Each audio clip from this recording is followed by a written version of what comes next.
Hi అండి. ఈరోజు మనం టమాటా రైస్ చేసుకుందాం. టమాటా రైస్ కోసం ఉల్లిగడ్డలు, పచ్చిమిరపకాయలు, టమాటాలు కట్ చేసుకొని పక్కన పెట్టుకోవాలి. అలాగే కొత్తిమీర కడిగి పక్కన ఉంచుకోవాలి. పక్కన ఉంచుకున్న తర్వాత మసాలా దినుసులు పక్కన పెట్టుకోవాలి. జీలకర్ర ఆకు, బిర్యానీ ఆకు, లవంగాలు, దాల్చిన చెక్క, పువ్వు పక్కన పెట్టుకోవాలి. అలాగే ఒక బండిలో ఆయిల్ వేసుకొని మసాలా వేయించుకోవాలి.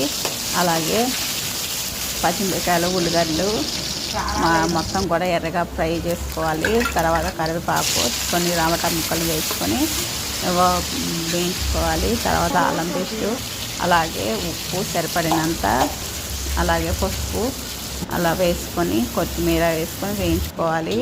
మంచిగా వేయించుకున్న తర్వాత కారం వేసుకోవాలి. తర్వాత ధనియాల పౌడర్, తర్వాత అన్నం వేసుకొని వేయించుకోవాలి.